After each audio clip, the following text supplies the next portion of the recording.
अऊज़ु बिल्लाहि मिनश्शैतानिर्रजीम बिस्मिल्लाहिर्रहमानिर्रहीम।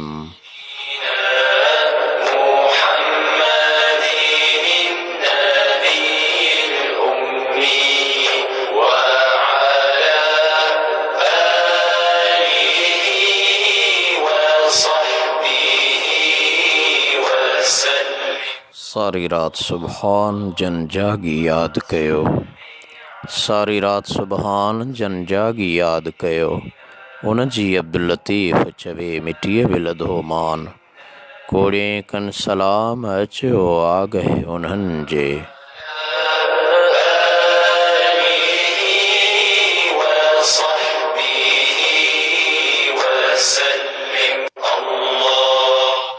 अस्सलामु अलैकुम वरहमतुल्लाहि वबरकातुहू। दीन इस्लाम जी हक़ीक़ी प्रचार ऐं आलम इंसानियत जी हिदायत लाइ नाज़िल कयल कलाम इलाही जे सिंधी तर्जुमे ऐं तफ़सीर जे प्रोग्राम सईं राह में मां आहियां अवां जो मेज़बान ऐं प्रोग्राम पेशकार आजिज़ रहमतुल्लाह लाशारी ताहिरी।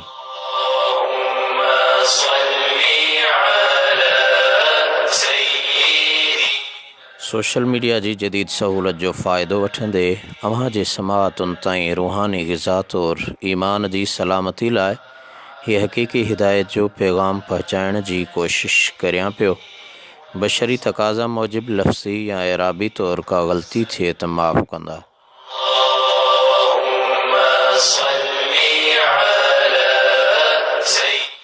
असांजी सिंध धरतीअ जे हिनमाए नाज़ ऐं बेबाक आलमे दीन सुल्तानुल मुफ़स्सिरीन हज़रत अल्लामा अलहाज मोहम्मद इदरीस ॾाहिरी ताहिरी बख्शी नक्शबंदी दामत बरकातुहुल आलिया जे लिखियल सिंधी तर्जुमे ऐं तफ़सीर अहसनुल बयान फ़ी तफ़सीरुल क़ुरान जो जामे पैगाम अवां ताईं पहुचाइण जो इरादो अथमि।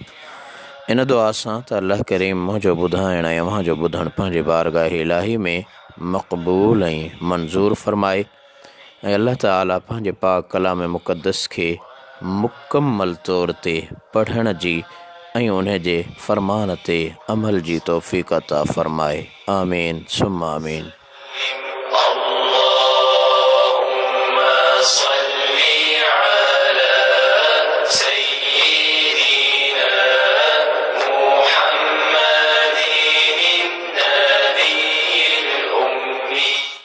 जी दोस्तों, अॼु सईं राह में पाण सूरतुल बक़रह जी 201 आयत खां तिलावत तर्जुमो ऐं तफ़सीर तिलावत कंदासीं। 200 आयतूं सूरतुल बक़रह जूं अल्हम्दुलिल्लाह अल्लाह ताला जे फ़ज़ल करम सां पाण मुताले करे चुका आहियूं, पढ़ी चुका आहियूं। तिलावत सां गॾोगॾु तर्जुमो ऐं तफ़सीर ॿुधी चुका आहियूं। अल्लाह तबारक व तआला इरशाद फ़रमायो, वमिन्हुम मन यक़ूलु रब्बना आतिना फ़िद्दुनिया हसनतम व फ़िल आख़िरति हसनतम व क़िना अज़ाबन्नार उलाइक लहुम नसीबुम मिम्मा कसबू वल्लाहु सरीउल हिसाब। ऐं उन्हनि माण्हुनि मां उहे बि आहिनि जो चवनि था त ए असांजा रब ॾे असांखे दुनिया में भलाई ऐं आख़िरत में भलाई ऐं बचाए असांखे अज़ाब बाहि जे खां। उहे उन्हनि लाइ भाङो आहे उन मां जो कमायाऊं ऐं अल्लाह तकिड़ो हिसाब कंदड़ आहे। दोस्तो, हिन खां अॻ में दुनिया जी मुहबत वारनि जी दुआ जो ज़िक्र हो। हाणे ईमान वारनि जी दुआ जो बयानु आहे त मोमिन सिर्फ़ु दुनियावी नफ़े ऐं मक़सद ते इक्तफ़ा न कंदो आहे, बल्कि दुनिया ऐं आख़िरत ॿिन्ही लाइ वसी दामन विछाईंदो ऐं झोली झलींदो आहे। हसनह मां मुराद हिकु मख़सूस शइ या ॻाल्हि न आहे, बल्कि हर सुठी शइ मुराद आहे।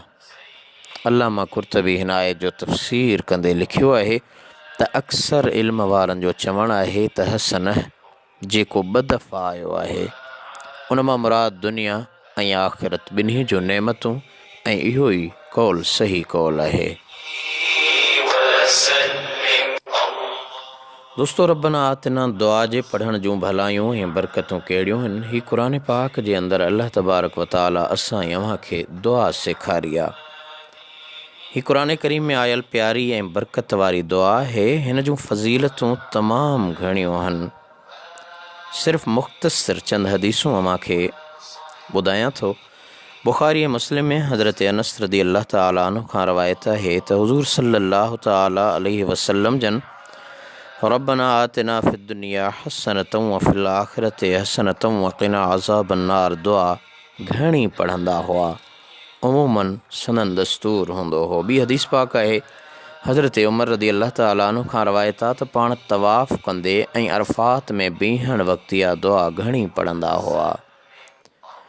टी हदीस पाक आहे हज़रत अब्दुल्लाह बिन अब्बास रदी अल्लाह अन्हुमा खां रवायत आहे त बैतुल्लाह शरीफ़ जे रुकन यमानीअ वटि आसमाननि ऐं ज़मीनुनि जे पैदा थियण जे वक़्त खां वठी हिकु मलाइक बीठल आहे जेको अव्हां जी दुआ लाइ आमीन चवंदो आहे।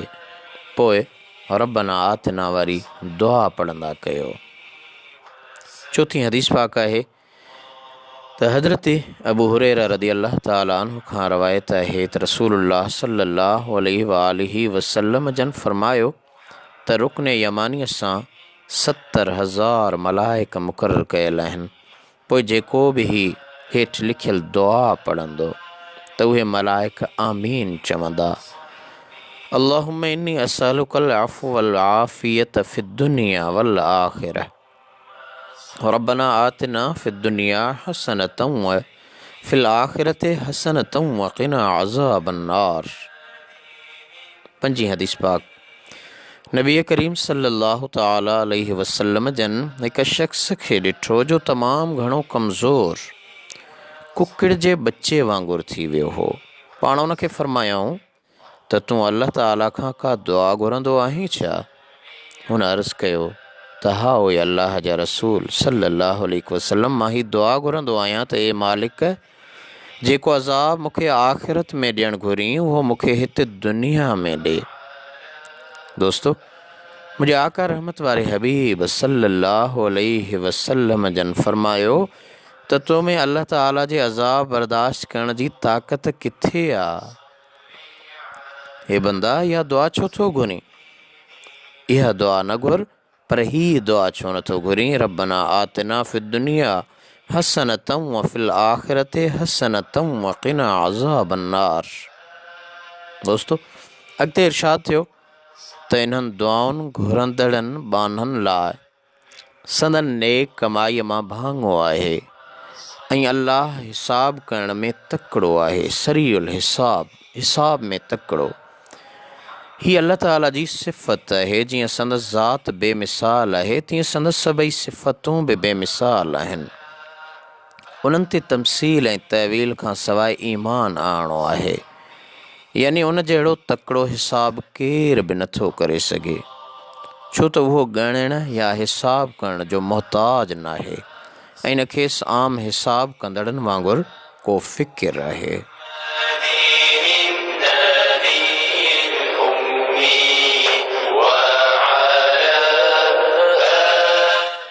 जी दोस्तों, प्रोग्राम सही राह जारी है। मां हाँ हमां जो मेज़बान प्रोग्राम पेशकार आजिज़ रहमतुल्लाह लाशारी ताहिरी।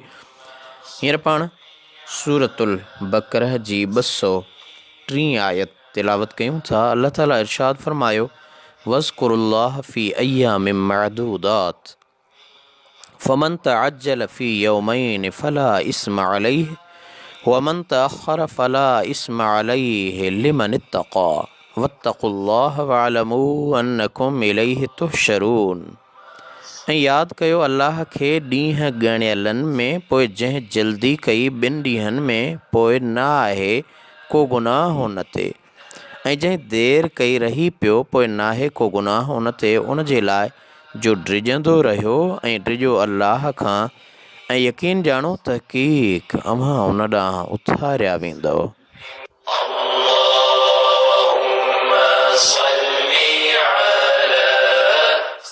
दोस्तों, हिन आयत में अल्लाह ताला जे यादि करण जो दर्स ॾिनल आहे। अल्लाह ताला जो ज़िक्र करण त हर वक़्तु मोमिन ते लाज़िम आहे, पर हिते मिना में रहण वारनि खे उन्हनि ॾींहंनि में ज़िक्र करण जो बयानु आहे। अरफ़ात खां मोटंदे 10 ज़ुल्हज जे राति मुज़दलिफ़े में गुज़ारे सुबुह जो सवेर अंधेरे में फजर जी नमाज़ पढ़ी हाजी सगोरा मिना ॾे रवाना थींदा आहिनि। उते क़ुर्बानी करे मथो खुड़ाए या कतराए अहराम जे पाबंदियुनि खां आज़ादु थी कपिड़ा पाईंदा आहिनि। उनखां पोइ जमरात खे पथरियूं हणण लाइ मिना में रहंदा आहिनि। ज़ुल्हज महीने जी 12 या 13 तारीख़ ताईं उते रहणो पवंदो आहे। उन ॾींहं में ज़रूरियात ज़िंदगी खां सवाइ बाक़ी वक़्तनि में सुते वेठे हलंदे अल्लाह ताला जो ज़िक्र घणो करणु घुरिजे। क़ुरान करीम जी तिलावत, दुरूद शरीफ़ पढ़णु ऐं मसनून दुआउनि में मशगूल रहणु घुरिजे।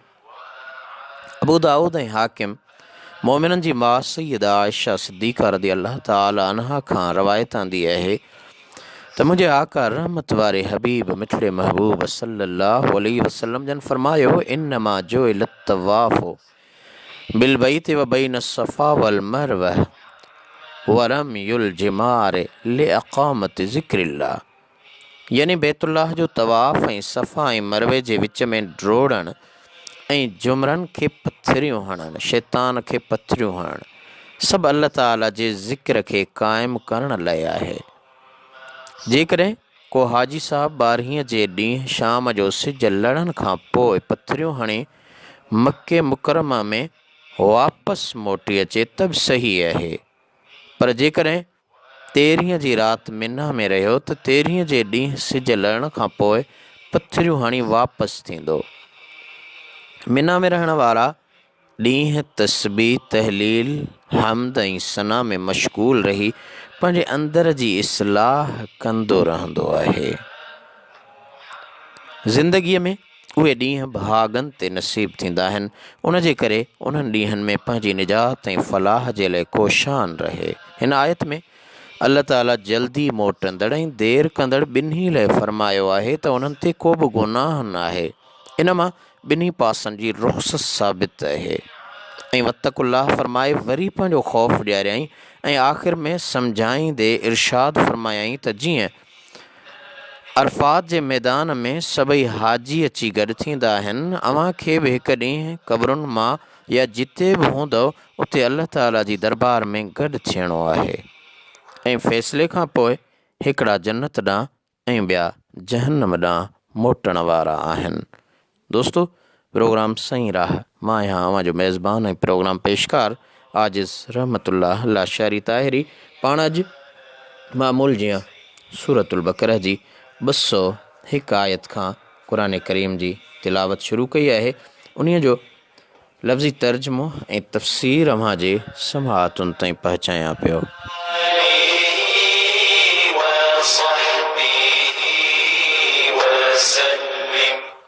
अॻिते अल्लाह तबारक व तआला सूरतुल बक़रह जी 204 आयत में 205 ऐं 206 टे आयतूं तिलावत कयां थो। उन्हनि जो तर्जुमो ऐं तफ़सीर। अल्लाह ताला फरमायो, मिनन्नासि मन युअजिबुका क़ौलुहु फ़िल हयाति दुनिया व युशहिदुल्लाह अला मा फ़ी क़ल्बिही व हुवा अलद्दुल ख़िसाम व इज़ा तवल्ला सआ फ़िल अर्दि लियुफ़्सिद फ़ीहा व युहलिकल हर्स वन नस्ल वल्लाहु ला युहिब्बुल फ़साद व इज़ा क़ील लहु इत्तक़िल्लाह अख़ज़तहुल इज़्ज़तु बिल इस्मि फ़हस्बुहु जहन्नम वलबिसल मिहाद। ऐं माण्हुनि मां को अहिड़ो आहे जो वणे थो तोखे ॻाल्हाइण उन जो दुनिया जी हयातीअ में ऐं शाहिद थो करे अल्लाह खे उन ते जो उन जी दिलि में आहे ऐं उहो सख़्तु झेड़ाकार आहे। ऐं जंहिं वक़्तु मोटे थो अव्हां वटां त कोशिशि थो करे ज़मीन में तां त फ़साद विझे उन में ऐं हलाक करे पोख ऐं नस्ल खे। ऐं अल्लाह नथो पसंदि करे फ़साद करण खे। ऐं जंहिं वक़्तु चयो थो वञे उन खे त ड्रिज अल्लाह खां त आकड़ कराईंदी आहे उन खे वॾाई गुनाह करण ते। पोइ काफ़ी आहे उन लाइ जहन्नम ऐं ज़रूरु उहो बुछड़ो हंधु आहे।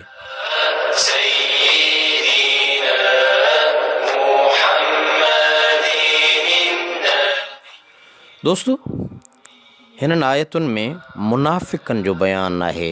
अख़नस बिन शरीक नाले हिकिड़ो मुनाफ़िक़ ॻाल्हाइण जो मिठो हूंदो हो।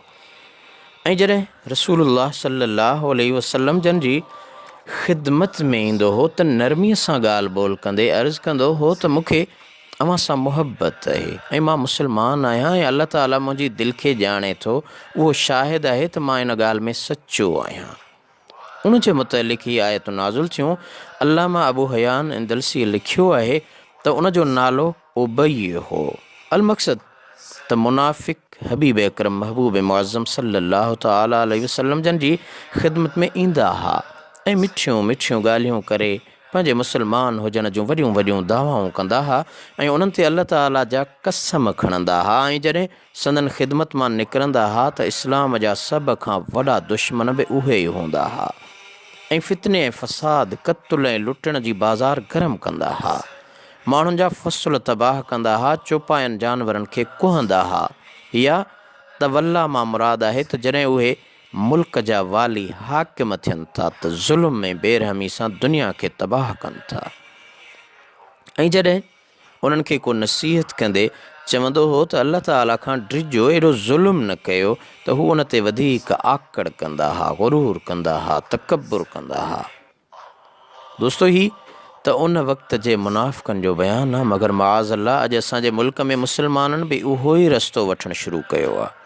जेकॾहिं कंहिंखे कंहिं गुनाह जे कम खां मना कर त ज़िद ते अची वधीक गुनाह थो करे। शाल अल्लाह ताला असां सभिनी खे सिराते मुस्तक़ीम ते हलाए ऐं इस्तक़ामत अता करे। इहा मुनाफ़िक़नि जी आदत ऐं कम जो तरीक़ो हो ऐं संदन अंजाम जहन्नम खां सवाइ कुझु बि न आहे। त अल्लाह ताला असां मां ते पंहिंजो फ़ज़ुल फ़रमाए, रहम फ़रमाए, करम फ़रमाए, इनायत फ़रमाए।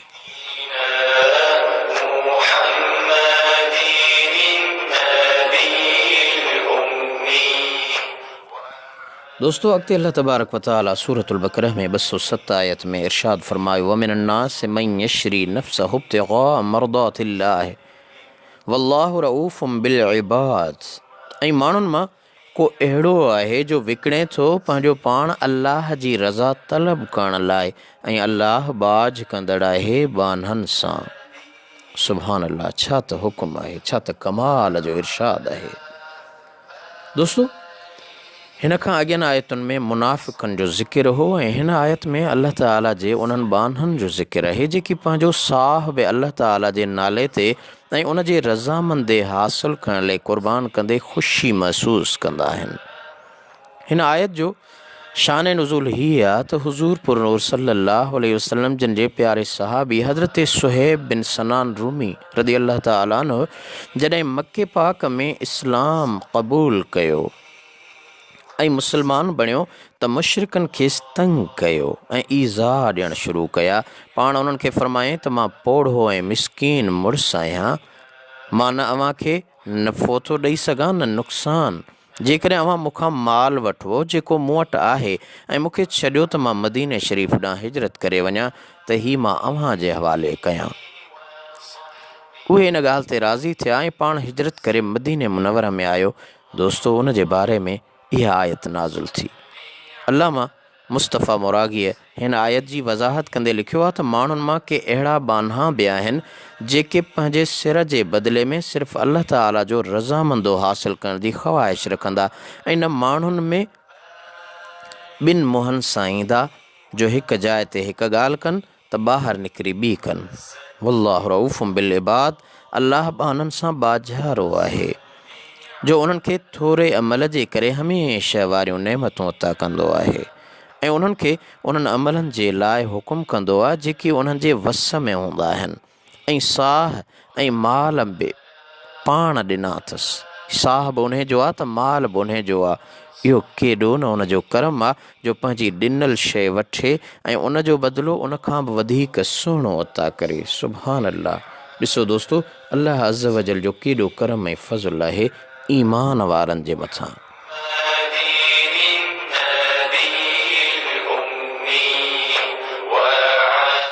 अॻिते अल्लाह तबारक व तआला सूरतुल बक़रह जी 108, 109, 110 टे आयतूं पाण तिलावत करियूं था।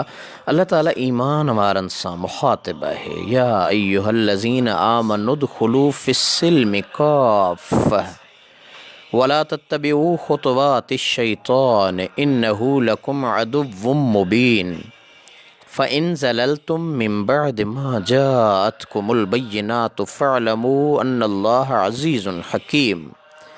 हल यंजुरून इल्ला अन यअतियहुमुल्लाहु फी ज़ुललिम मिनल गमाम वल मलाइकतु व क़ुदियल अम्र व इलल्लाहि तुरजउल उमूर।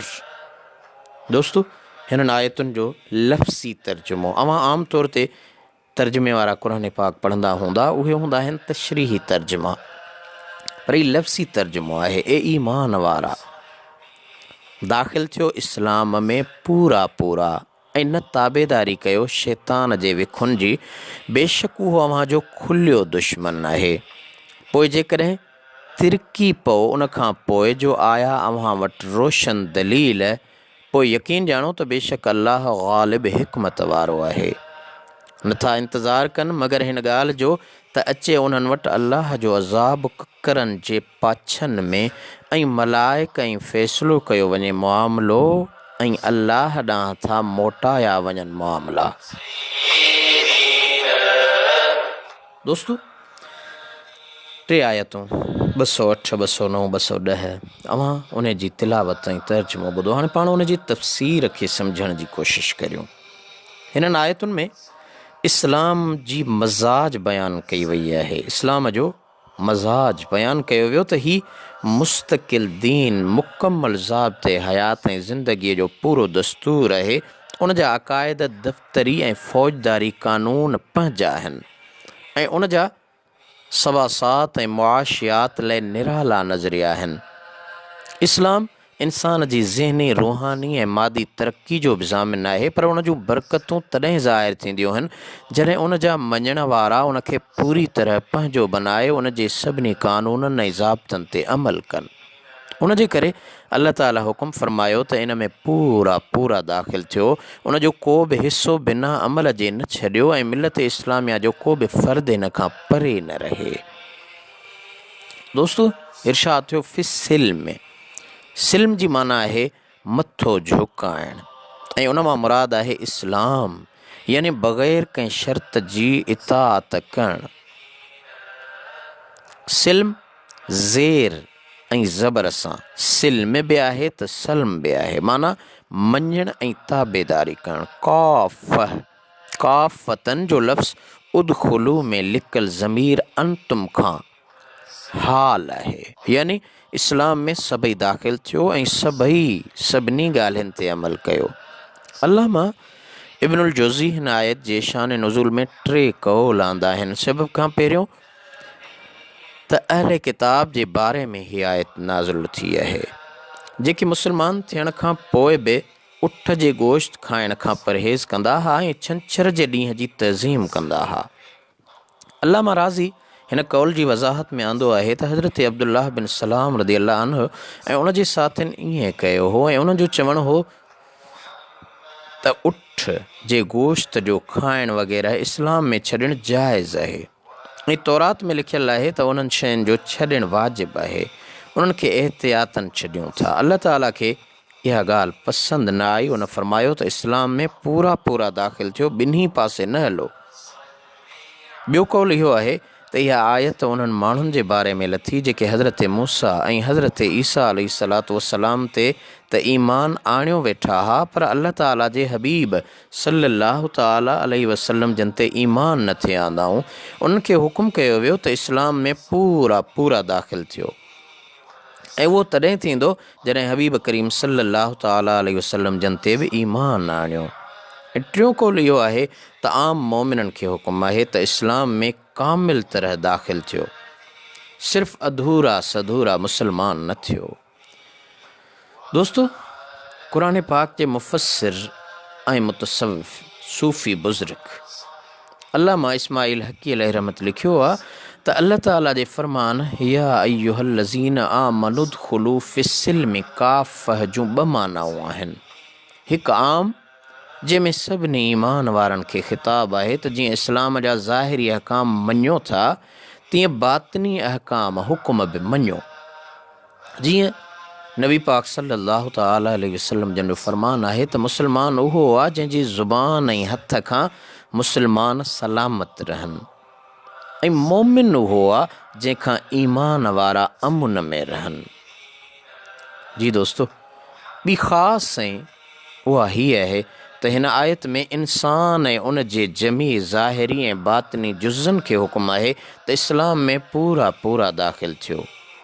अखियूं, कन, वात, उघड़, हथ, पेर हर हिकु उन्हनि कमनि में इस्तेमालु कयो वञे जंहिंसां अल्लाह ताला राज़ी थिए ऐं क़ल्ब दिल जो इस्लाम में दाख़िल थियणु हर तरह आहे त उनखे रज़ील ऐं गंदिन आदतुनि खां महफ़ूज़ रखे ऐं सुहिणनि अख़लाक़नि सां सींगारे ऐं रूह जो इस्लाम में दाख़िल थियणु हिन तरह आहे त उनखे अल्लाह ताला जे अख़लाक़ सां मुतख़ल्लिक़ बनाए, अज़ली अहकाम तस्लीम करे ऐं जज़्बात उलूहियत जे तसर्रुफ़ सां मासवा अल्लाह खां नज़र ऐं तअल्लुक़ कटे छॾे ऐं सिर जो इस्लाम में पूरो पूरो दाख़िल थियणु हिन तरह आहे त फ़ना फ़िल्लाह खां बका बिल्लाह ॾे अचे।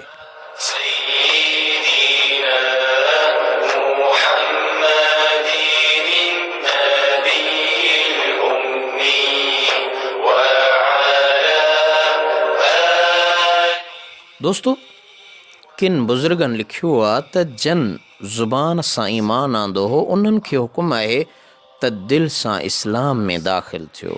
हज़रत मक़ातिल फ़रमायो आहे त हज़रत अब्दुल्लाह बिन सलाम ऐं उन जे साथियुनि मोकल घुरी हुई त जीअं क़ुर पाक निमाज़ में पढ़ियो थो वञे तीअं तौरात जे पढ़ण जी बि इजाज़त मिले ऐं उन जे कुझु ॻाल्हियुनि ते हलणु घुरिजे। तॾहिं अल्लाह ताला इहा आयत सगोरी नाज़िल करे फ़रमायो त ॿिया सभु रस्ता छॾियो, इस्लाम में पूरे जा पूरा दाख़िल थियो। सुभान अल्लाह। अॻिते फ़रमान थियो त वला तत्तबिउ ख़ुतवाति शैतान, शैतान जे विखुनि ते न हलो। दोस्तो, इन मां मुराद इहा आहे त हक़ खे बातिल सां न मिलायो। अहिड़ी तरह करण सां हक़ जो हुस्न दाग़दार थियो थो पवे। मगर अफ़सोस, अॼु असां मुस्लमाननि जी छा हालत आहे? असांजे मुल्क पाकिस्तान में जेको इस्लाम जे नाले ते वरितो वियो हो, छा छा हली रहियो आहे? उनखां पोइ फ़रमान आयो त जेकॾहिं अव्हां अहिड़ा चिटा ऐं रोशन दलील ॾिसी बि हक़ जी वाट खां थिड़ी वियो त अल्लाह ताला ग़ालिब कवी हिकमतुनि वारो आहे, उहो अव्हां खां उन जो हिसाब ज़रूरु वठंदो।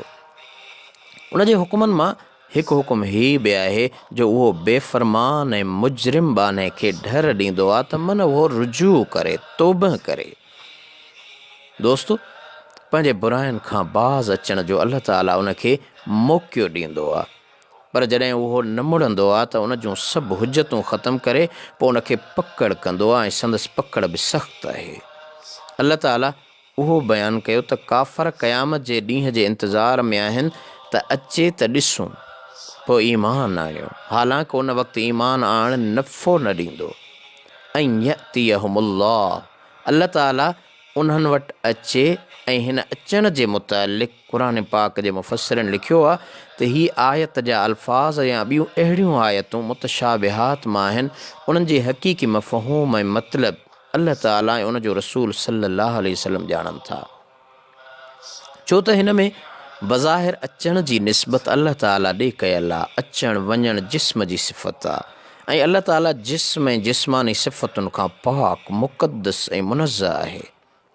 दोस्तो, अल्लामा पानीपती अलैहि रहमत लिखियो आहे त अॻियनि ऐं पोयनि उलमाए अहले सुन्नत सभिनी जो हिकु ई फ़ैसिलो आहे त अल्लाह सुब्हानहू व तआला जिस्मनि जे सिफ़तुनि ऐं हादिस हुजण जे निशानियुनि खां पाक आहे।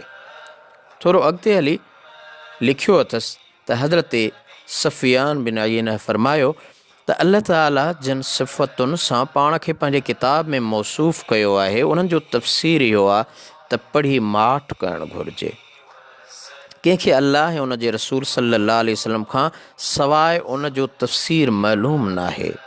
मुतअख़िरीन मुफ़स्सिरनि जो तरीक़ो इहो आहे त इन्हनि आयतुनि जी अहिड़ी तवील करणु जेका उन जे शान जे लाइक़ु हुजे सही आहे। मुफ़स्सिर बेज़ावी ऐं ॿियनि हिन आयत में मुज़ाफ़ महज़ूफ़ कढियो आहे, यानी असुल इबारत हीअं आहे त काफ़र उन इंतज़ार में आहिनि त उन्हनि वटि अल्लाह जो क़यामत करण लाइ अमुर अचे या उन जो अज़ाब अचे। अरबी ॿोलीअ में मुज़ाफ़ जो महज़ूफ़ हुजणु आम इस्तेमाल में आहे ऐं उन ॻाल्हि खे नज़र में रखंदे तर्जुमे में अची उन्हनि वटि अल्लाह जो अज़ाब लिखियो वियो आहे।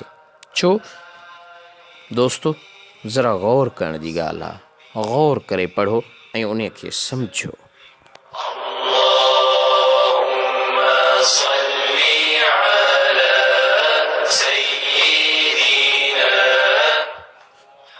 प्रोग्राम साईं राह जारी है। मां यहाँ जो मेज़बान ऐं प्रोग्राम पेशकार आजिज़ रहमतुल्लाह लाशारी ताहिरी। दोस्तों, अॼु पाण सूरतुल बकरा जी 201 आयत यानी 201 आयत खां तिलावत शुरू कई है। तिलावत सां गॾोगॾु लफ़्ज़ी तर्जुमो ऐं तफ़सीर बि अव्हां जे समाअतुनि ताईं पहुचायां पियो। हींअर पाण 211 ऐं 212 आयत तिलावत कयूं था। अल्लाह ताला फरमायो, सल बनी इसराईल कम आतैनाहुम मिन आयतिम बय्यिनह वमन युबद्दिल निअमतल्लाहि मिन बअदि मा जाअतहु फइन्नल्लाह शदीदुल इक़ाब। ज़ुय्यिन लिल्लज़ीन कफ़रुल हयातुद दुनिया वयस्खरून मिनल्लज़ीन आमनू वल्लज़ीन इत्तक़ौ फ़ौक़हुम यौमल क़ियामह वल्लाहु यर्ज़ुक़ु मन यशाअु बिग़ैरि हिसाब।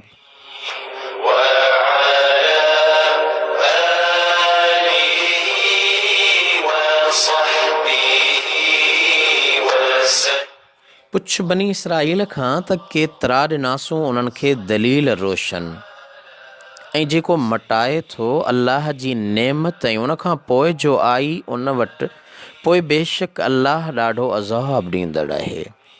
सिंगारी वई काफ़रनि जे लाइ हयाती दुनिया जी ऐं चिथर था कनि उन्हनि तां जो ईमान आंदाऊं, ऐं जेके परहेज़गार थिया उन्हनि खां मथे हूंदा क़यामत जे ॾींहुं। ऐं अल्लाह रिज़्क़ थो ॾिए जंहिंखे घुरे हिसाब खां सवा। दोस्तो, हिन आयत में फ़रमान आहे त बनी इसराईल खां पुछो त असां उन्हनि जे वॾनि खे केतिरा रोशन दलील ॾिना हा, पर उन्हनि हिदायत हासिल करण जे बजाए गुमराहीअ ते ज़िद कंदे अल्लाह ताला जे नेमतुनि जी बेक़दरी कई। उन जे करे उन्हनि खे सज़ाऊं बि मिलियूं। मिसाल तौरु उन्हनि खे तौरात मिलियो, उहो उन्हनि खे ख़ुशीअ सां क़बूल करणो हो, पर क़बूल न कयाऊं। नेठि उन्हनि जे मथां जबल आणे धमकी ॾेई मञरायो वियो त जेकॾहिं न मञींदो त तबाह थी वेंदो। अहिड़ी तरह खेनि मन ऐं सलवा क़ुदरती तरह तयारु थियल खाधा मिलंदा हुआ। उन ते खेनि शुकुरु करणु खपंदो हो, पर बेशुक्रीअ जे करे खान उहा नेमत खसिजी वई। अहिड़ियूं ॿियूं बि केतिरियूं ई नेमतूं उन्हनि खे अता थियूं हुयूं, पर उन्हनि क़दुरु न कयो ऐं नुक़सान में विया। अल्लाह ताला मुस्लमाननि खे नेमतूं अता कंदे ॿुधायो त मतां अव्हां बि बेक़दरी कयो जीअं अव्हां खे इज़त वक़ार ऐं अमानत ॾिनी थी वञे, ईअं पहिरियनि खे बि अता थियल हुई। बेक़दरी करण जे करे जीअं उन्हनि जो हशर थियो, अव्हां जो बि उहो थींदो। इन ॼाण लाइ अव्हां वॾी तकलीफ़ न कयो। पाड़े वारनि यहूदियुनि खां पुछो त उहे बि इहा ॻाल्हि मञींदा त वाक़ई जेको अल्लाह ताला जी नेमत खे बदिलाए थो उन लाइ सख़्तु अज़ाब आहे। अॻिते काफ़रनि जी तबीयत जो बयानु थी रहियो आहे त उन्हनि खे दुनिया जी हयाती सिंगारियल ऐं सुहिणी लॻंदी आहे। हिते काफ़रनि मां मुराद सिर्फ़ु अल्लाह ऐं उन जे रसूल मक़बूल सल्लल्लाहु अलैहि वसल्लम जो इनकार कंदड़ न आहिनि दोस्तो, पर नेमत जो इनकार कंदड़ एहसान फरामोश बि उन में दाख़िल आहिनि। हिकिड़नि खे अल्लाह ताला जी नेमत मिले थी, जॾहिं उन्हनि हिदायत वारी नेमत जो क़दुरु न कयो त उन्हनि जूं नज़रूं हक़ीक़त खां फिरी दुनियावी ज़ेब ऐं ज़ीनत में महव थी वियूं, ऐं उहे हक़ ते हलंदड़नि मोमिननि मुतक़िन दीनदारनि तां चिथरूं करणु लॻा, जेके दुनियावी ऐश ऐं आराम खां सफ़ा हथ खणी सुञाई ऐं तंगदस्ती ते कनात कंदड़ रहिया। क़यामत में जॾहिं हक़ीक़तूं खुलंदियूं त पोइ उन्हनि बेईमाननि खे ख़बर पवंदी त जिन खे अव्हां घटि सम्झंदा हुआ, उहे हक़ीक़ी मालिक वटि केतिरी इज़त ऐं करामत जा हक़दार आहिनि। दोस्तो, अॼुकल्ह ॾिसो, जेकॾहिं को निमाज़ी, को पटके वारो, को ॾाढ़ी वारो गुज़रे थो त उन ते चिथर कई वञे थी। बंदो पाण निमाज़ पढ़े कोन थो, पर जेको नमाज़ पढ़ंदो आहे उन ते तंज़ हूंदी आहे। पढ़ंदड़ त ठहियो, पर पढ़ाईंदड़ पेश मामनि सां अव्हां ॾिसो केतिरी हालत आहे। आहे को मुक़्तदी उन्हनि खां राज़ी, आहे को जमायती उन्हनि खां राज़ी। कहिड़ी मस्जिद आहे जंहिंजे पेश माम खे सुकून ऐं सुरूर आहे। इंतिज़ामिया कमेटी उहिदेदार सम्झनि था त असीं मुल्क जा वाली आहियूं, बादशाह आहियूं, ऐं हू हिकु ग़ुलाम ऐं नौकर जी हैसियत सम्झनि था पंहिंजे पेश इमाम खे, जंहिंजे हवाले सभु कुझु करे पुठियां निमाज़ पढ़नि था। अव्हां उलमा खां पुछो यकीनन इहे सभु अल्लाह तबारक व तआला क़ुरान पाक में फ़रमायो आहे ऐं वाज़े सम्झायो आहे। अल्लाह ताला अॻिते फ़रमायो वल्लाहु यर्ज़ुक़ु मन यशाउ बिग़ैर हिसाब। ऐं अल्लाह ताला ॿुधायो त मुंहिंजी मर्ज़ी आहे जंहिंखे घुरां हिसाब खां सवाइ रिज़्क़ ॾियां। पर माण्हू पंहिंजी घणी दौलत साज़ो सामान जाहो जलाल ॾिसी दिलि में इहो था सोचनि त अल्लाह ताला जी इनायत सिर्फ़ु असां ते आहे, असांखे अल्लाह ताला पंहिंजे फ़ज़ल ऐं लुत्फ़ सां मुंतख़ब कयो आहे। दोस्तो, हिन आयत में ॿुधायो वियो आहे त दौलत जी घणाई हिदायत ऐं दौलत जी घटिताई गुमराह हुजण जो सबूत न आहे। हक़ीक़त में हीअ आयत अबू जहल ऐं उन जे साथियुनि कुरैशी रईसनि जे बारे में लथी हुई, जेके मुस्लमाननि मोमिननि तां चथरूं कंदा हुआ ऐं चवंदा हुआ त जेकॾहिं हज़रत मुहम्मद सल्लल्लाहु अलैहि वसल्लम नबी हुजे हा त असांजा वॾा माण्हू उन जी ताबेदारी कनि हा।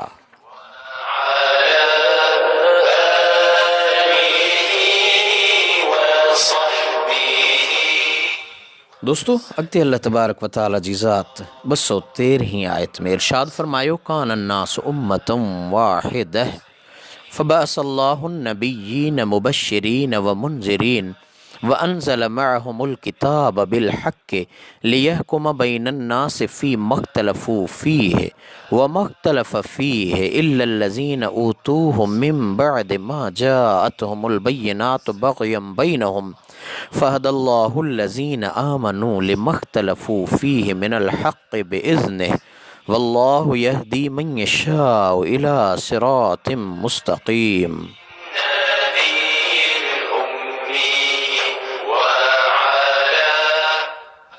शुरुआत में माण्हू हिकु ई जमायत हुआ। दोस्तों, 213 आयत जो लफ़्ज़ी तर्जुमो पियो अव्हांखे ॿुधायां।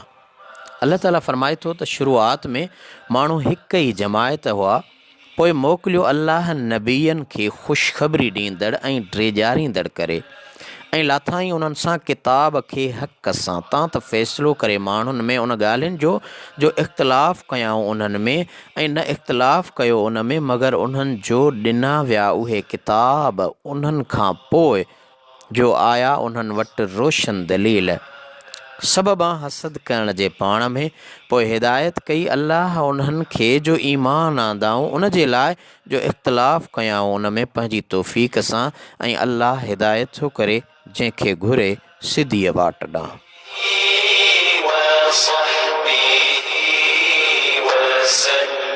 दोस्तों, हिन आयत सगोरी जो तफ़सीर अव्हांजे समातुनि ताईं पहुचायां। यादि रखो ऐं ॼाणणु घुरिजे त दीन जी तारीख़, उन जी शुरूआत, उन जे वधण ऐं मथे अचण जे बयान खे लिखंदड़ उन सवाल जे जवाब ॻोल्हण में केतिरियूं मुद्दतूं परेशान रहिया त हिन दीन जी इब्तिदा कीअं थी। उन्हनि जी डिघीअ ऐं वॾी तहक़ीक़ जो नतीजो इहो निकितो त इंसानु पहिरियां मुशरिक हो।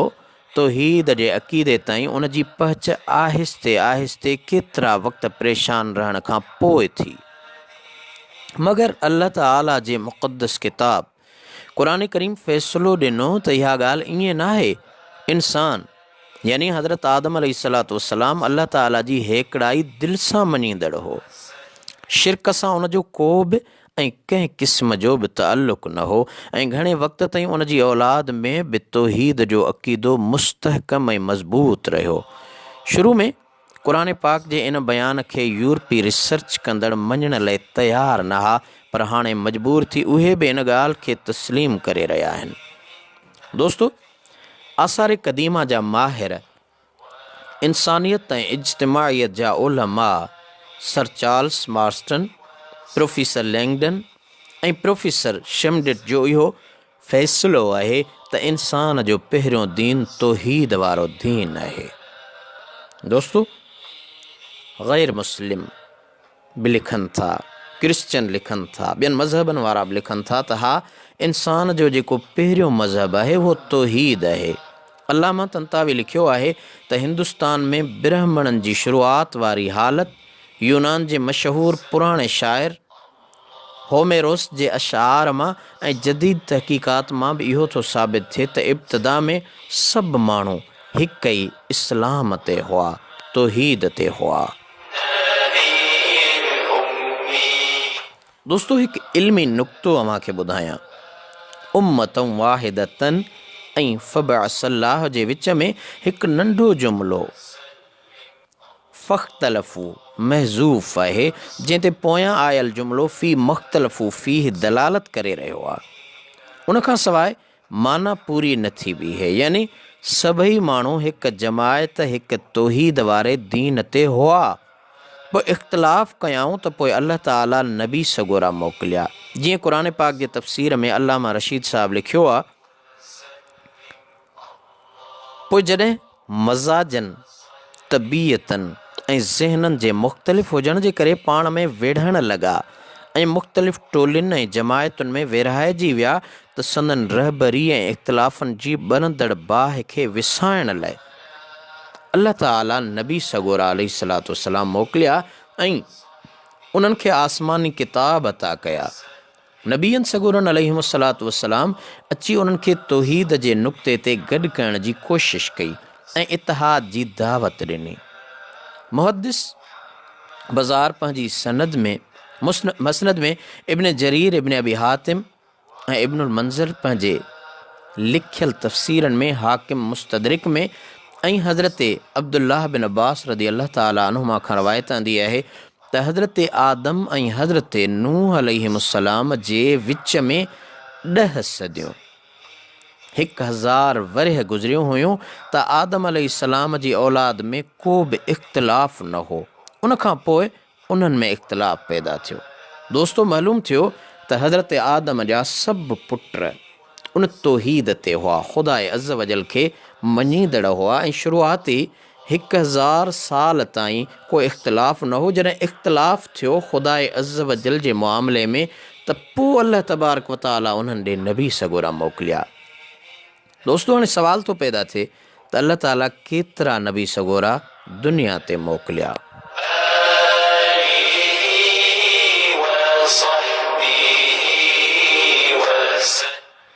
इमाम अहमद हज़रत अबू ज़र रदी अल्लाह ताला अन्हु खां रवायत आंदी आहे त रसूलुल्लाह सल्लल्लाहु अलैहि वसल्लम जन खे मूं अर्ज़ु कयो त नबीअनि जो तइदाद केतिरो आहे। पाण फरमायूं त 1,24,000। उन्हनि मां 315 मुरसल आहिनि, वॾी जमायत आहे। ऐं हिकु रवायत में 313 मुरसलनि अलैहिमुस्सलाम जो ज़िक्र आहे। दोस्तो, उन्हनि मां जन जा नाला क़ुर पाक बयानु कया आहिनि।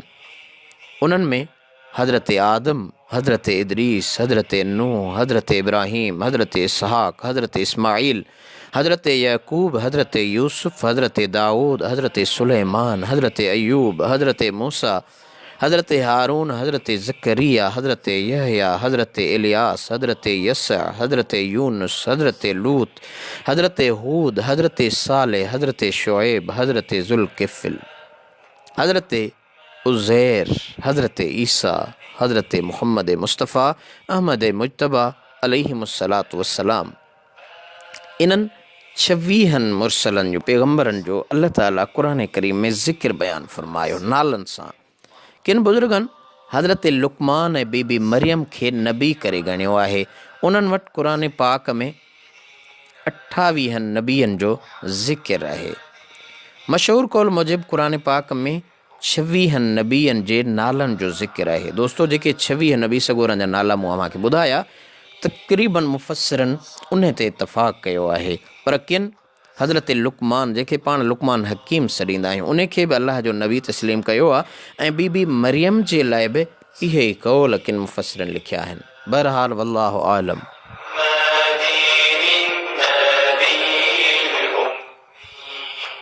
लियहकुम, तां त फ़ैसिलो करे। केरु फ़ैसिलो करे? इन मां मुराद छा आहे? दोस्तो, इन में मुफ़स्सिरनि जा 3 कौल आहिनि। अल्लाह ताला फ़ैसिलो करे, किताब फ़ैसिलो करे, टियों नबी सगोरो अलैहिस्सलातु वस्सलाम फ़ैसिलो करे। उनखां पोइ व मुख़्तलफ़ फ़ीह खां इंसानी तारीख़ जी हिकु वॾे ॾुख वारी ॻाल्हि जो ज़िक्र कयो थो वञे, ऐं उहो हीअ आहे त जेको किताब इतिहाद ऐं ॿधी पैदा करण लाइ नाज़ुल कयो वियो हो, उनखे ॼाणण ऐं सम्झण वारनि उन ई किताब सां उन जे मञण वारी उम्मत खे पाण में विढ़ाए टुकड़ा टुकड़ा करे छॾियो। ऐं इहो इख़्तिलाफ़ु तहक़ीक़ी न पर हसद अनाद ऐं सरकशी जे ख़्याल सां वजूद में आंदो वियो, जंहिं मिलत जी वहदत खे ज़रा ज़रा करे छॾियो। फ़हद अल्लाह खां इहो ॿुधायो वियो त हिन किताब सां उन्हनि खे हिदायत नसीब थींदी जेके सच्चीअ दिलि सां ईमान आणींदा।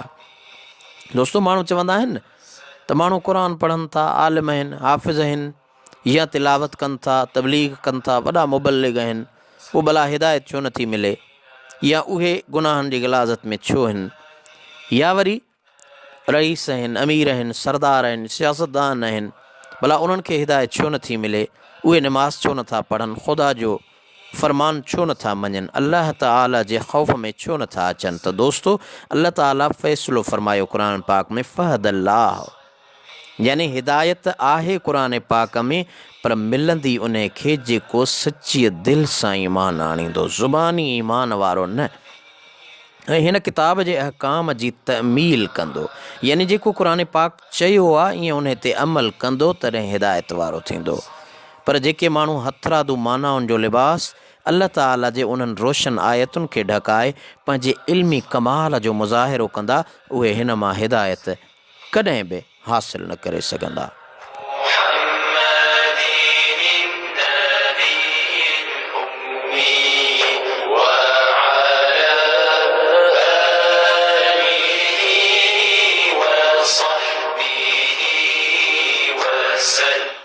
दोस्तों, प्रोग्राम सही राह मां आहियां, अवां जो मेज़बान ऐं प्रोग्राम पेशकार आजिज़ रहमतुल्लाह अला शारी ताहिरी। अॼु पाण सूरतुल बक़रा जी 201 201 आयत खां तिलावत शुरू कई आहे। लफ़्ज़ी तर्जुमो ऐं तफ़सीर हींअर पाण सूरतुल बक़रा जी 214 आयत तिलावत कयूं था। अल्लाह ताला इरशाद फ़रमायो, अम हसिबतुम अन तदखुलुल जन्नत वलम्मा यअतिकुम मसलुल लज़ीना खलौ मिन क़ब्लिकुम मस्सतहुमुल बअसाउ वद्दर्राउ वज़ुल्ज़िलू हत्ता यक़ूलर रसूल वल्लज़ीना आमनू मअहू मता नस्रुल्लाह अला इन्न नस्रल्लाह क़रीब।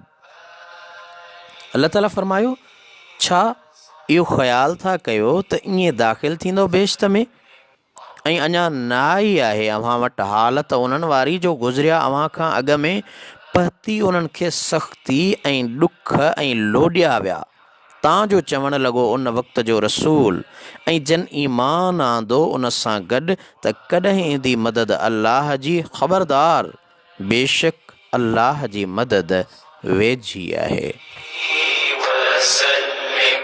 दोस्तो, हिन आयत सगूरी में मुसलमाननि खे तंबीह कई वई आहे, तव्हां उन्हनि इख़्तिलाफ़नि खां पाण खे बचायो जिन जे करे अॻियूं उम्मतूं तबाह ऐं बर्बाद थियूं हुयूं। अहिड़ा फितनेबाज़ माण्हू अव्हां में बि पैदा थींदा जेके पंहिंजे ज़ाती वक़ार ऐं नाले जे लाइ मिलत जे इतिहाद खे टुकड़ा टुकड़ा कंदा।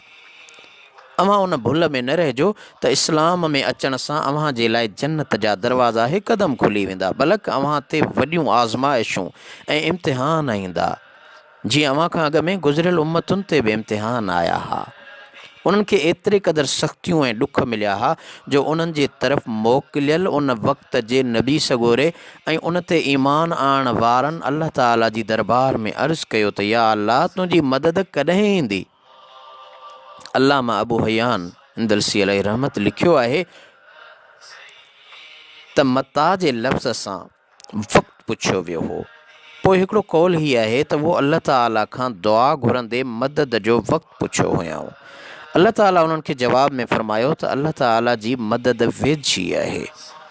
ऐं ॿियो कौल आहे त उन्हनि मदद अचण में देरि सम्झी हुई, छो त खेनि जेका सख़्तु तकलीफ़ ऐं ईज़ा पहुतो हो उन खां बेक़रार थी पिया हुआ, तव्हांजो ईअं चवणु लॻा त अल्लाह ताला जी मदद अलाए कॾहिं ईंदी। अल्लामा मौसूफ़ी इहे ॿई कौल लिखी आख़िर में लिखियो आहे त तहक़ीक़ जी तक़ाज़ा इहा आहे त ॿई जुमिला मता नसरुल्लाह ऐं अला इन्न नसरुल्लाह क़रीब यक़ूल जो मक़ूलो आहिनि। पहिरियों जुमिलो मता नसरुल्लाह, अल्लाह जी मदद कॾहिं ईंदी, मोमिननि चयो हो, ऐं ॿियो मक़ूलो अला इन्न नसरुल्लाह क़रीब, अल्लाह जी मदद वेझी आहे, अल्लाह ताला जी मदद क़रीब आहे, अला इन्न नसरुल्लाह क़रीब। उन्हनि जे नबी सॻोरे संदन सवाल जे जवाब में चयो हो। इहो मुनासिबु आहे ऐं मजमूह जे मजमूअ लाइ निस्बत आहे। दोस्तो, इन तक़रीर सां अल्लाह ताला जे नबी सॻोरे जे सब्र ऐं इस्तक़लाल वारे मक़ाम ते को बि एतिराज़ न रहंदो त नबी सॻोरे ईअं छो थिए फ़रमायो। ग़ौर सां सम्झो। हिन आयत जो शान नुज़ूल, हीअ आयत सॻोरी उन वक़्तु नाज़ुल थी जॾहिं खंदक जी जंग में मुस्लमाननि खे बुख, गर्मी, उञ ऐं ॿियूं क़िस्मे क़िस्मे तकलीफ़ूं आयूं। किन जो चवणु आहे त हीअ आयत उहद जे जंग जे बारे में नाज़ुल थी हुई। बर कैफ़ वल्लाहु आलम।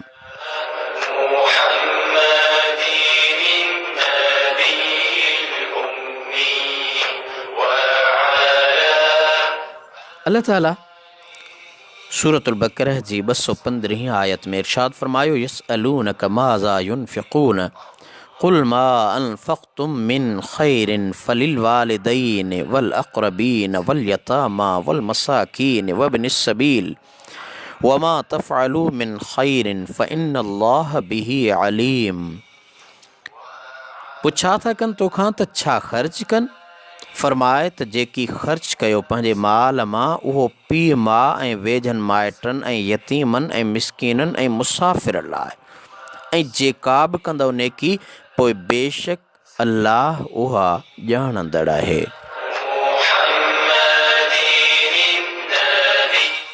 दोस्तो, हज़रत अब्दुल्लाह बिन अब्बास रदी अल्लाह ताला अन्हुमा खां रवायत आहे त आमिर बिन जमूह नाले वॾी उमिरि वारे हिकु शख़्स जेको घणे माल ऐं मिल्कियत वारो हो, हुन रसूलुल्लाह सल्लल्लाहु अलैहि वसल्लम जन जी ख़िदमत में अर्ज़ु कयो त मुंहिंजी मिल्कियत घणी आहे, उहा सदको करे छॾियां या कंहिंखे ॾियां?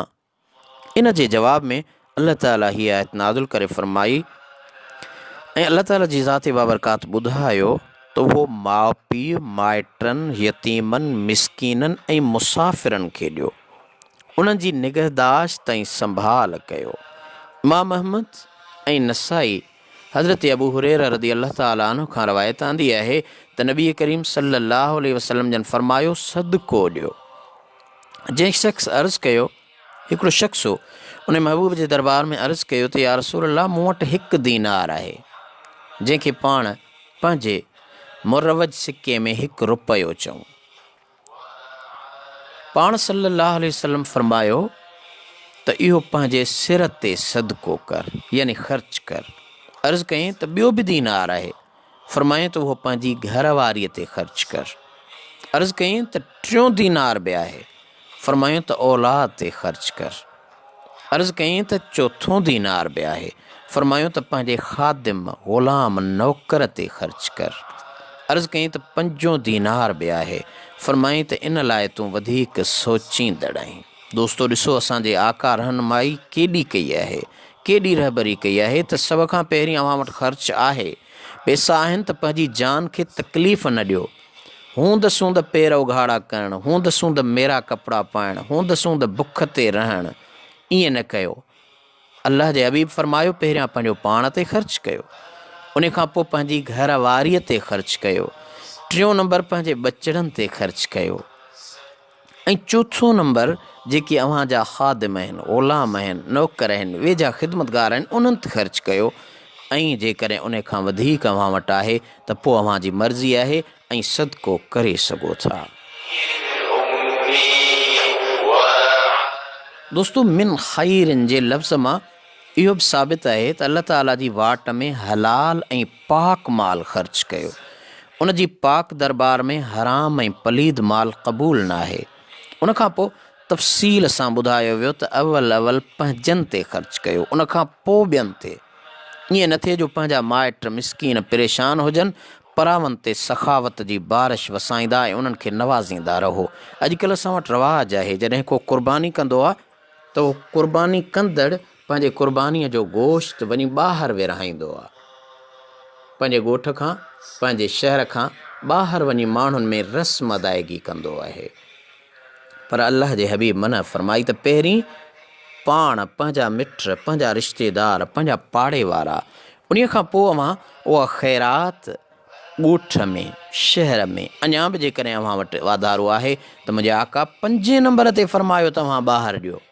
पहिरियां पाण ते ख़र्च कयो, उन खां पोइ घरवारीअ ते ख़र्च कयो, 3 नंबर ते बचड़नि ते ख़र्च कयो, उन खां पोइ चोथों दीनार अवां पंहिंजे ख़ादमनि, पंहिंजे नौकरनि, पंहिंजे पाड़े ते ख़र्च कयो।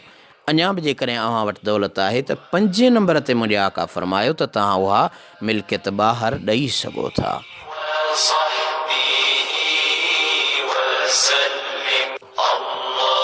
दोस्तो, प्रोग्राम सही राह जारी आहे। मां आहियां मां जो मेज़बान ऐं प्रोग्राम पेशकार आजिज़ रहमतुल्लाह लाशरी ताहिरी। अॼु पाण सूरतुल बक़रह जी 201 यानी 201 आयत खां तिलावत, तर्जुमो ऐं तफ़सीर शुरू कयो आहे।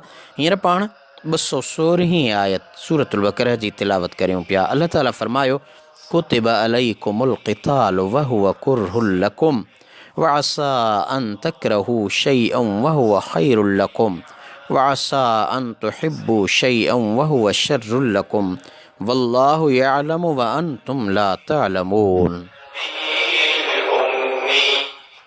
फ़र्ज़ु कयो वियो अव्हां ते जिहाद ऐं उहो नापसंद आहे अव्हां खे, ऐं थी सघे थो जो न पसंदि कयो अव्हां का शइ ऐं उहा भली आहे अव्हां लाइ, ऐं थी सघे थो जो पसंदि कयो का शइ ऐं उहा बुछड़ी आहे अव्हां लाइ, ऐं अल्लाह ॼाणे थो ऐं अव्हां नथा ॼाणो। दोस्तो, हिन आयत में अल्लाह ताला जिहाद जे फ़र्ज़ हुजण जो ज़िक्र करे ॿुधायो आहे त उहो अव्हां खे तबअन त खणी पसंदि न हुजे, पर अव्हां लाइ उन में भलाई आहे। ऐं केतिरियूं अहिड़ियूं शयूं या ॻाल्हियूं आहिनि जिन खे अव्हां पसंदि न कंदा आहियो, पर उन्हनि में अव्हां जी भलाई हूंदी आहे। ऐं केतिरियूं अहिड़ियूं शयूं या ॻाल्हियूं आहिनि जेके अव्हां खे पसंदि आहिनि, पर हक़ीक़त में उहे अव्हां लाइ बुरियूं ऐं बुछड़ियूं आहिनि। अल्लाह ताला खे हक़ीक़तुनि जो इल्मु आहे, अव्हां खे न आहे। हिन आयत में ग़ौर करण सां उन्हनि माण्हुनि जो रद्द थो निकिरे जिन इस्लामी जिहाद खे अजीब रंग में पेश कयो आहे। दोस्तो, उहे माण्हू चवनि था त मुस्लमान तबई तरह माण्हुनि जे माल लुटण, मारण, जंग ऐं झेड़े खे पसंदि कंदा हुआ। वक़्त बे वक़्त तलवारूं खणी अमुन पसंदि माण्हुनि जे ॻोठनि में घिड़ी पवंदा हुआ। उन्हनि जो सुकून ऐं आराम ख़तमु करे ज़बरदस्ती सां उन्हनि खे मुस्लमान बनाए पंहिंजे दीन में दाख़िल कंदा हुआ। पर दोस्तो, तारीख़ी सफ़हात उन्हनि जी दावा खे कूड़ो करार ॾिनो आहे। जेकॾहिं का क़ौम ताक़त जे नशे में मस्त हुजे, उन्हनि वटि जंग जा वसाइल बि घणा हुजनि, उन्हनि जे मुक़ाबले वारी धुर कमज़ोर हुजे, हमले कंदड़नि जे दीन ऐं अख़लाक़ जो को बि ज़ाब्तो या क़ानून उन्हनि खे रोकींदड़ न हुजे, त उहे पंहिंजी जंग जो ऐलान करे कमज़ोर दुश्मन खे नेस्त ऐं नाबूद करे पंहिंजी हुकूमत खे वुसअत ॾेई ऐं पंहिंजे ख़िदमत गुज़ारनि जे सिफ़ुनि में इज़ाफ़ो आणे मुख़ालिफ़नि जी दौलत, ख़ज़ाननि ऐं मिल्कियत खे हड़प करे सघनि था। पर तारीख़ अहिड़ो को मिसाल पेश करे न सघी आहे त कंहिं कमज़ोर तइदाद में घटि सामान खां सफ़ा ख़ाली ऐं महरूम क़ौम पंहिंजे ताक़तवर ऐं कवि ऐं घणे तइदाद वारे दुश्मन खे ललकारियो हुजे। दोस्तो, मुस्लमाननि खे अगराई कंदड़ करार ॾियण वारनि मुस्तशरिकीन जे ख़्याल खे कीअं दुरुस्त चइजे त जंग करणु मुस्लमाननि जो मशग़लो हो। मुस्लमाननि अहिड़ियुनि हालतुनि में इस्लाम क़बूल कयो हो जो न अगराई करण जी पोज़ीशन में हुआ ऐं न इहा ॻाल्हि सोचे थी सघिया। क़ुर पाक जी हिन आयत खोले ॿुधायो त मुस्लमानो, अव्हां ते जिहाद फ़र्ज़ कयो वियो आहे, पर वहुव करहुल लकुम, उहो अव्हां खे नापसंदि आहे। जेकॾहिं मुस्लमान तबई तौरु जंग खे पसंदि कंदड़ हुजनि हा त उन्हनि लाइ क़ुर पाक में इहे अल्फाज़ न अचनि हा। दोस्तो, मुस्लमान हमेशह अमन वारो रहियो आहे, अमन पसंदि रहियो आहे, ऐं अल्लाह ताला क़ुर करीम में उन्हीअ जो दलील ॾिनो आहे, उन जी गवाही ॾिनी आहे। क़ुर पाक में जंग ऐं जिहाद जो हुकुम ॾियण सां गॾु ॿुधाइण त इहो अव्हां खे नापसंदि आहे, उन मां साबित थो थिए त इंसाननि जा नफ़्स जंग खां भॼंदा आहिनि, पर उहो भॼणु ऐं ड्रिजणु ख़राबु आहे।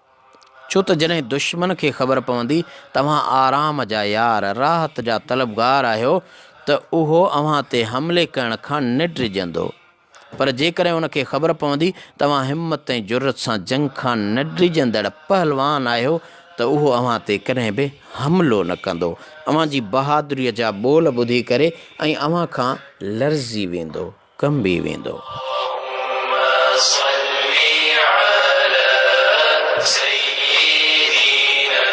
दोस्तो, प्रोग्राम सही राह दीन इस्लाम जी हक़ीक़ी प्रचार ऐं आलम इंसानियत जी हिदायत लाइ नाज़ुल कयल कलाम इलाही जे सिंधी तर्जुमे ऐं तफ़सीर जो ही प्रोग्राम सोशल मीडिया जे जदीद सहूलत जो फ़ाइदो वठंदे अव्हां जी समाअतुनि ताईं रूहानी ग़िज़ा तौरु ईमान जी सलामती लाइ ही हक़ीक़ी हिदायत जो पैगाम पहुचाइण जी कोशिश कई अथमि। बशरी तक़ाज़ा मूजिबि लफ़्ज़ी या एराबी तौरु का ग़लती थी हुजे त मज़रत ख़्वाह आहियां, माफ़ कंदा, छो त आजिज़ आहियां, आलिम न आहियां, मुफ़स्सिर न आहियां, मुहक़िक़ न आहियां, शारे न आहियां, आजिज़ आहियां ऐं आजिज़ ॾुतड़ियल हमेशह कमज़ोर ज़ईफ़ हूंदो आहे। ज़ईफ़नि खां ई ग़लतियूं थींदियूं आहिनि, ज़ईफ़ ऐं कमज़ोर ई थेड़ा खाईंदा आहिनि। त अहिड़े क़िस्म जी का आयत करीम में तफ़सीर में तर्जुमे में लफ़्ज़ में ग़लती थी हुजे त ख़ुदा वास्ते माफ़ कजो। दोस्तो, हिन पल पाण उन मंज़िल ते पहुता आहियूं जिते पाण मोकिलाणी कंदा आहियूं ऐं अॼोको प्रोग्राम सही राह जंहिंमें पाण सूरतुल बक़रह जी 201 यानी 201 आयत खां तिलावत, तर्जुमो ऐं तफ़सीर शुरू कयो ऐं 216 यानी 16 आयतूं पाण सूरतुल बक़रह जूं तिलावत, तर्जुमो ऐं तफ़सीर करे चुका आहियूं। आख़िर में मां उन्हनि महिरबान दोस्तनि जा नाम ॻणाईंदो आहियां जेके हिन पल सही राह जे सफ़र में अल्लाह ताला जे कलाम खे ॿुधनि था, घणो या थोरो, मुख़्तसर या जामे, जेतिरे बि वक़्त जे लाइ मुंहिंजे प्रोग्राम जो हिसो बणिया, अल्लाह ताला खेनि इज़तूं बरकतूं अता फ़रमाए। सभिनी लाइ दुआ गो आहियां त अल्लाह करीम असां अव्हां जा कर्ज़ मर्ज़ फितना मुसीबतूं दर्द दफ़े फ़रमाए, असां अव्हां जी इज़्ज़त आबरू रिस्क रोज़ी माल मिल्कियत दीन ईमान में वाधारो फ़रमाए। अल्लाह ताला असांजे बच्चनि में, बचड़नि जे इल्म में, अमल में, इख़लास में, अदब में वाधारो फ़रमाए। अल्लाह करीम असांजे अबे अमा खे बख़्श फ़रमाए, उस्तादनि खे बख़्श फ़रमाए। अबू अमड़ या उस्तादनि मां को दुनिया मां लॾे छॾे वियो हुजे त रब काइनात उन्हनि जी क़ब्रुनि खे कुशादो फ़रमाए, जन्नतुल फ़िरदौस में खेनि आला मक़ाम अता फ़रमाए। अल्लाह ताला असांजे मुर्शिदनि जे ख़ानवादे, ख़ानदान, फ़ैज़ खे ता क़यामत शाद ऐं आबाद फ़रमाए। जेको बि जंहिं दरगाह सां लाॻापियल आहे उन जे रहबर, उन जे क़ाइद खे अल्लाह ताला क़यामत ताईं हक़ीक़ी पैगाम पहुचाइण जी तौफ़ीक़ अता फ़रमाईंदो रहे ऐं अल्लाह ताला पंहिंजे पाक कलाम मुक़द्दस खे सम्झण जी तौफ़ीक़ ते ही जेको इरादो आहे दोस्तो मुंहिंजो मुकमल क़ुरान पाक खे पूरो कयां। अल्लाह ताला शले तरी तौफ़ीक़, सिहत, आफ़ियत अता फ़रमाए त जीअं क़ुरान पाक खे मुकमल कयां। मां थोराइतो आहियां मोहतरम शरफ़ुद्दीन ताहिरी साहब जेके हिन प्रोग्राम सही राह जे सफ़र में सभ खां पहिरीं आया, कना आहियूं, शामिल थिया। उन खां पोइ मां थोराइतो आहियां मोहतरम अब्दुल हई साहब जन जो जेके हिन सही राह जे सफ़र में शामिल रहिया। असांजो मोहतरम दोस्त जोखियो नईम गराब कराची खां मोहतरम प्रोफेसर हाफ़िज़ मोहम्मद अली सोमरो साहब, मोहतरम सैयद उमेद अली शाह साहब, मोहतरम मल्लाह मुज़फ़र मल्लाह, मोहतरम मुश्ताक बुरड़ो साहब अॼोके सही राह जे सफ़र में पाण शामिल रहिया। मोहतरम फैज़ मोहम्मद लाशारी साहब, मोहतरम अख्तर अली अख्तर साहब, मोहतरम विक्यो ख़ान माछी साहब जेको अॼोके सही राह जे सफ़र में मुकमल तौर ते शामिल रहियो। क़ुरान पाक खे पाण ॿुधूं, तफ़सीर ऐं तर्जुमे खे कनायूं। अल्लाह ताला खेनि इज़त में, आबरू में बरकतूं, शफ़क़तूं, नेमतूं, बच्चनि में बरकतूं अता फ़रमाए। मोहतरम जान मोहम्मद शोरो साहब, मोहतरम सरवर लाशारी साहब, मोहतरम अब्दुल जब्बार, मोहतरम सदाम अकबर दर साहब, मोहतरम मोहम्मद अरबाब साहब, मोहतरम मोहम्मद यासीन सठियो साहब, मोहतरम अब्दुल सत्तार मुतवा साहब इंडिया कच्छ भुज गुजरात खां पंहिंजे प्रोग्राम में शामिल रहियो। मोहतरम मोहम्मद अनवर कुरैशी साहब, मोहतरम मोहम्मद मूसा ख़ान शोरो साहब इस्लामाबाद खां सही राह जे सफ़र में शामिल रहियो। मोहतरम हमीद शकील गोज़ाई साहब सही राह जे सफ़र में शामिल रहियो। मोहतरम आबिद अज़ीज़ थाणे बुला ख़ान कोहिस्तान पट्टी खां पंहिंजे सही राह जे सफ़र में शामिल रहियो। मोहतरम मीर मुज़म्मिल ख़ान, मोहतरम जुमन मल्लाह साहब, मोहतरम Hafiz Zahid Hussain Sindh university housing society जामशोरे खां सही राह जे सफ़र में शामिल रहियो। मोहतरम फैसल शोरो साहब ॻोठ करण खान शोरो कासमाबाद हैदराबाद खां मोहतरम लियाकत अली बलोच साहब सही राह जे सफ़र में शामिल रहियो। असांजी भेण मोहतरमा सिंधी साहिबा ऐं मोहतरम जसारत इलियास जोखियो साहब तारीख़ी माग मकली ठटे खां सही राह जे सफ़र में शामिल रहा। मोहतरम ज़ुल्फ़कार अली नोहानी साहब पंहिंजे सही राह जे सफ़र में शामिल रहा। मोहतरम हाफ़िज़ खुदाबख्श सईद मंगी साहब असांजे सही राह जे सफ़र में शामिल रहा। सभिनी सजणनि जूं महिरबानियूं लख लाइक किरोड़ कुर्ब अव्हांजा खोड़ सारा मुहबती मैसेज, पर अल्लाह ताला जे कलाम खां मथ भरो को मैसेज न आहे जेको मूं अव्हांजे समाअतुनि ताईं अव्हांखे पहुचायो आहे।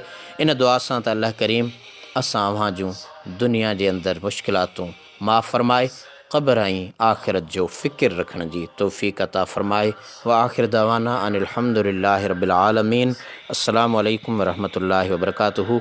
जाॾे पेर ताॾे ख़ैर ईंदड़ प्रोग्राम ताईं अल्लाह वाही।